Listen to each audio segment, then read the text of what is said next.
All right, ready to dive in. Today, it's the American Mafia. Oh yeah, a classic. You guys sent in some seriously interesting stuff for this one. History books, personal stories, even some academic papers I wouldn't have expected. It's a fascinating world. Goes way deeper than just the stereotypes. That's what we're here to find out. But I gotta admit, just glancing at the outline, I'm already hooked. Ancient Rome, clientelism. Yeah, so some historians actually trace those roots way back to ancient Rome, believe it or not. Wow.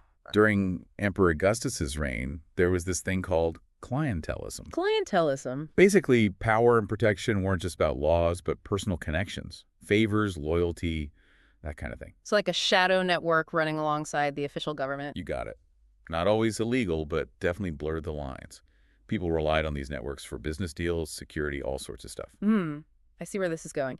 And historians see this as like an early version of how the mafia structured itself. Exactly. Personal ties, loyalty, those trumped formal institutions. Wild. Okay, so Rome's a long time ago. How do we get from there to the American Mafia?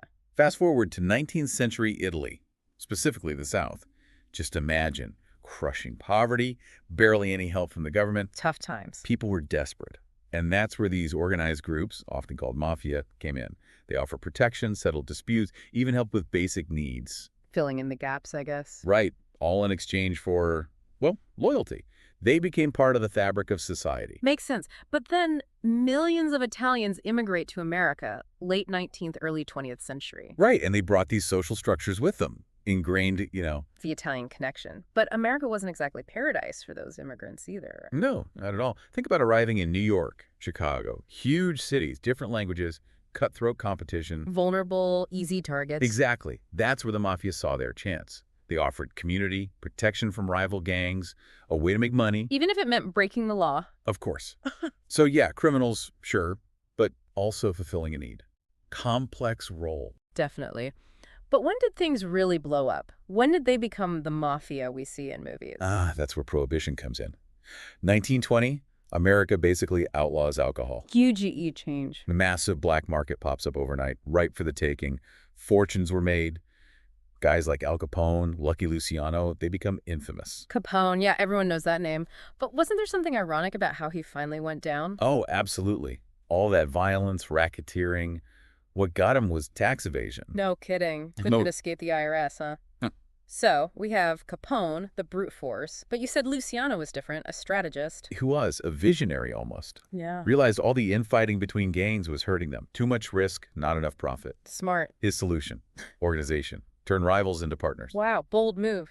And this leads to the 5 families of New York. That's right. Luciano basically divides up the city, gives each family its own territory, its own rackets. Okay, the 5 families, Bonanno, Colombo, Gambino, Genovese, Lucchese, but honestly, to me, they all kind of blend together. What made them distinct? Each one had its own style, its own personality, even its own code. Yeah. The Gambinos, for example, they were all about power, influence, the ones Hollywood loves, like in The Godfather. So there's truth to those movies. Some, especially with the Gambinos. Gambling, unions, they even had a presence in Cuba, thanks to Meyer Lansky. Wow. All right, Gambino's powerful. What about the Bonannos?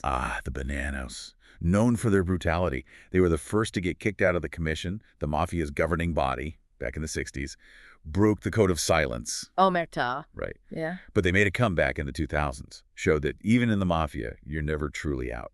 So power, brutality, the Colombos they were. The Colombos. Always fighting amongst themselves, lots of drama, violence. Definitely one of the weaker families, even if they had their moments. Okay, so we've got the strong ones, the brutal ones, the chaotic ones. What about the Genoveses? The Genoveses. They were the quiet but deadly type. Masters of organization, politics.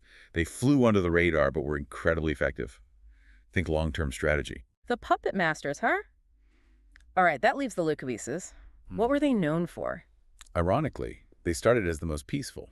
But then Victor Amuso takes over in the 90s. His reign was brutal, turned the Lucases into a real force. So even the peaceful ones had a dark side. This is fascinating stuff.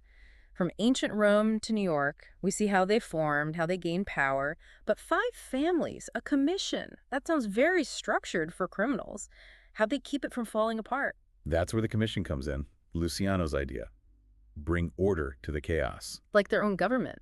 Kinda, yeah. They regulated territories, settled business disputes, even had a code of conduct, All about stability and, of course, maximizing profits. I never thought about it like that, the organization behind it all. But you mentioned Capone in Chicago. Was this Five Families thing, the commission, only in New York? Good question. New York was the center, for sure, but the mafia spread much wider. Chicago, under Capone, was a whole different beast. He ran it like a corporation. Seriously. Hierarchy, division of labor, even a dress code for his men, making over $100 million a year at their peak. The CEO of crime, that's a scary thought. But even empires crumble, right? They do. And Capone's was no exception. Well, I can't wait to hear how that all unfolded, but we've covered a lot already. Ancient Rome to the streets of New York, the rise of figures like Capone and Luciano, the structure of their organizations, the Five Families, the Commission. It's a complex story, and we're just getting started. And in our next segment, we'll see what happened when Prohibition ended, how the mafia adapted, diversified, and fought to hold on to power. All right, so last we left off, the mafia was riding high, Prohibition was in full swing. Kingpins of the booze business. But then, boom, it's over. 1933, alcohol's legal again. What happens to a criminal empire built on, well, illegal booze? They adapted. That's the thing about the mafia. They're survivors. Didn't just fade away, huh? Not a chance. They saw it as a chance to branch out. Diversify. Okay, but diversify into what? What other rackets were there? Oh, they got into everything. Drug trafficking, extortion, loan sharking. They were rigging construction bids, controlling unions, you name it. It's like they took that Prohibition playbook, the business side of it, and just applied it to a whole new set of illegal stuff. Yeah, pretty much.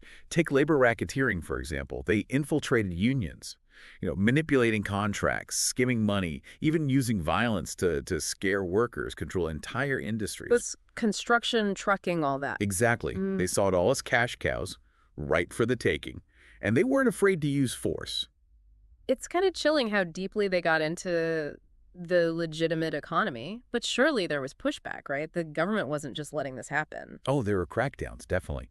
But the mafia, they were good at protecting themselves.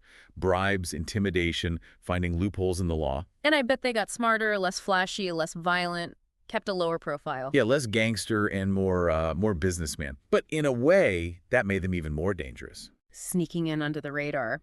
Which brings us to something you mentioned earlier, their relationship with the government. I mean, you said they actually cooperated with the U.S. during World War II. Oh, yeah, that's a strange chapter for sure. It seems unbelievable. I mean, they were enemies, weren't they? You'd think so. But during the war, there was this big concern about sabotage, especially at the ports.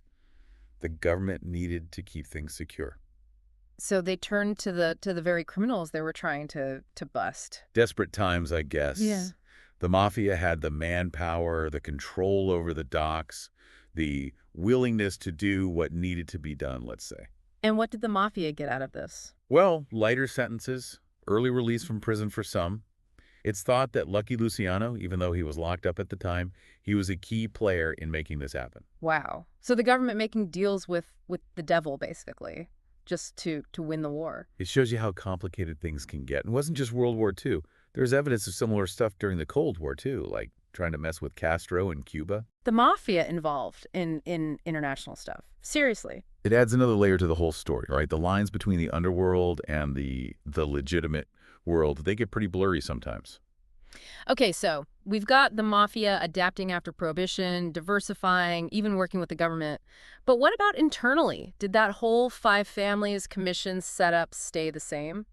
Things started to change. Post-war era, you see a lot of power struggles, new bosses, old rivalries popping up again. And the feds, they were getting more aggressive too. With all that money and power, things were bound to get messy. Were there any big events, turning points that weakened the mafia's grip? Not one single thing, but a series of developments. The Rye-K Act in 1970, that was huge. Racketeer Influence and Corrupt Organizations Act. Basically, it let prosecutors go after the whole organization, not just individual criminals. So taking down the whole pyramid, not just the top. Yep. And harsher penalties, too. Long sentences, seizing assets.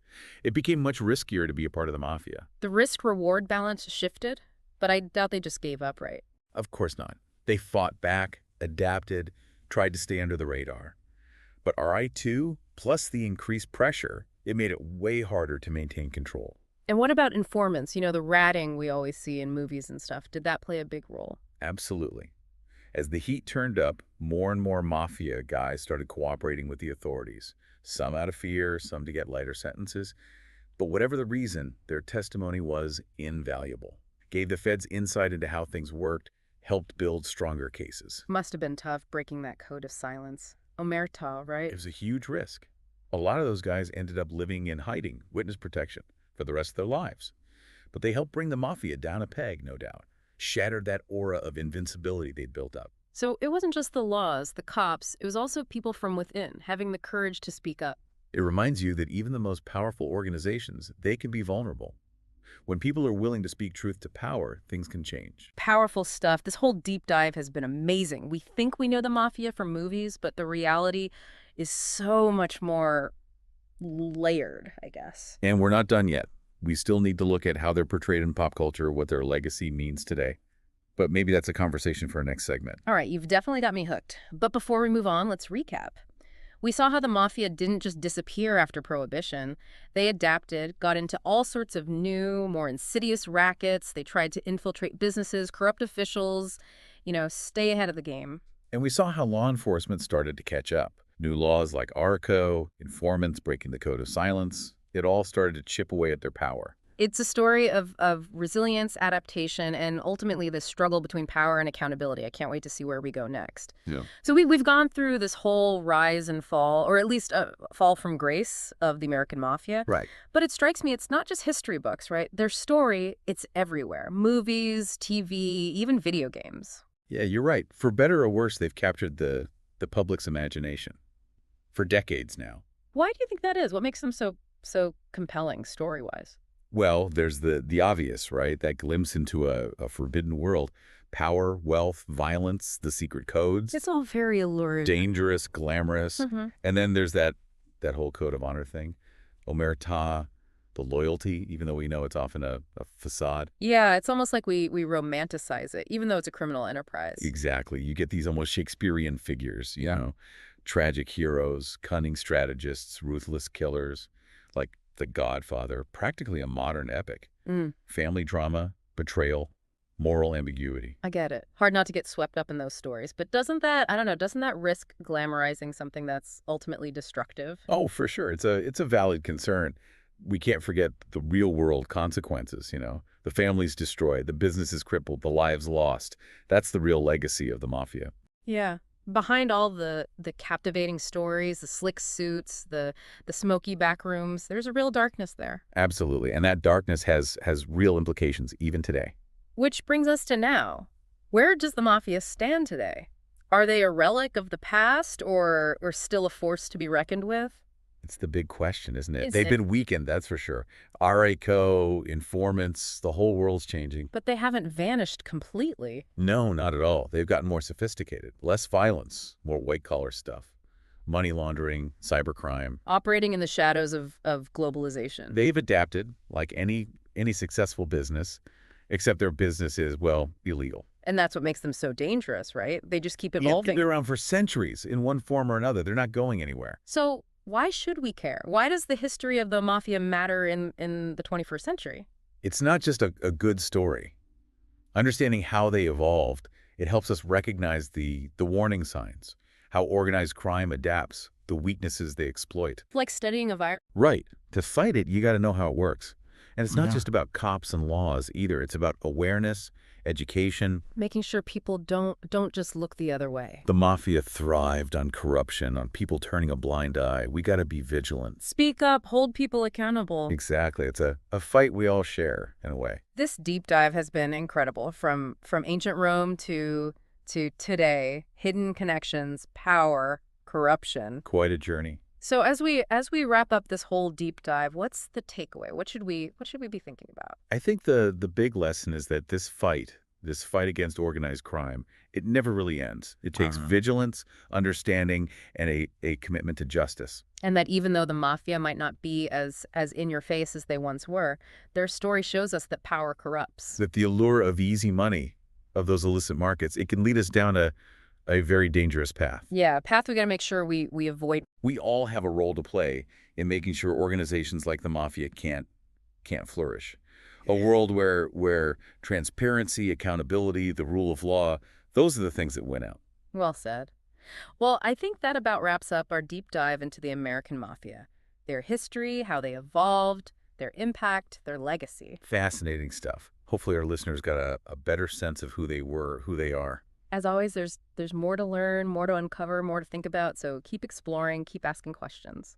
And who knows, maybe you'll uncover some secrets of your own along the way. That's the fun of it, right? Thanks for joining us on this deep dive. Until next time, stay curious.